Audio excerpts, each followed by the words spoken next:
હું મારી પહેલી કહાની કહેવા જઈ રહી છું. તે સમયે મારી ઉંમર 19 વર્ષની હતી. અમારા ઘરે બાબુ નામનો નોકર કામ કરતો હતો. તેમની ઉંમર લગભગ 40 વર્ષની હતી. તે ગામડાનો રહેવાસી હતો અને તે ખૂબ શક્તિશાળી હતો. તેનું શરીર પહેલવાન જેવું હતું. મારા મમ્મી અને પપ્પા તેમના પર ઘણો વિશ્વાસ કરતા હતા. જ્યારે પણ મારા મમ્મી પપ્પા બહાર જાય ત્યારે તેઓ મને તેમની સાથે ઘરે એકલા મૂને જતા હતા.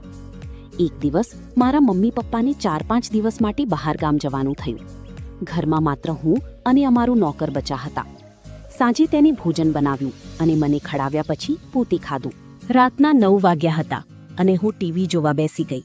તે પણ મારી સાથે થોડીવાર ટીવી જોવા બેઠો. મને ઊંઘ આવવા લાગી અને મેં ટીવી બંધ કરી દીધી. મારા પલંગ પર સૂઈ ગઈ અને તે હંમેશાની જેમ મારા પલંગ પાસે ફ્લોર પર સૂઈ ગયો. જ્યારે હું રાત્રે 1 વાગે બાથરૂમ જવા માટે જાગી ત્યારે મારી નજર તેના પર પડી. હું તો જવાન હતી.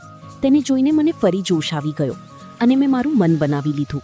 હું બાથરૂમમાંથી પાછી આવી અને શું કરવું તે વિચારતી હતી. મારા મગજમાં એક ખતરનાક વિચાર આવ્યો અને હું સૂઈ ગઈ.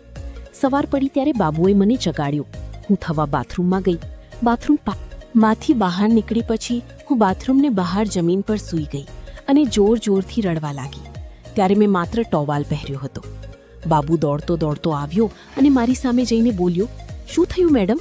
ત્યારે મેં કહ્યું, "મારો પગ લપસી ગયો છે અને હું નીચે પડી ગઈ છું અને મારાથી ઊભું પણ થવા નથી." ત્યારે તેણે મારો હાથ પકડીને મને ટેકો આપ્યો. પરંતુ મેં ફરી નાટક ચાલુ કર્યું અને કહ્યું કે મારાથી ઊભું નહીં રહેવાથી. ત્યારે તેણે મને તેના ખોળામાં ઉચકી અને બેડ પાસે લઈ જવા લાગ્યો. પછી મેં જોયું કે એની આંખોમાં ચમક હતી. હું સમજી ગઈ કે હવે મારું કામ થઈ જશે અને મને પલંગ મૂક્યા પછી તેને કહ્યું, "ક્યાં વાગ્યું છે?"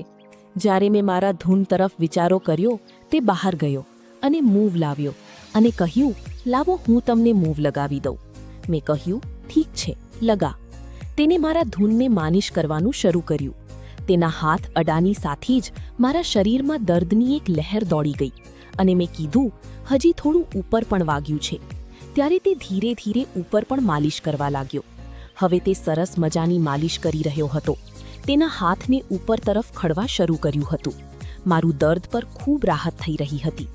આથી મેં મારી આંખો બંધ કરી લીધી અને આગળ શું થયું તે હું તમને મારી કહાનીના બીજા ભાગમાં કહીશ.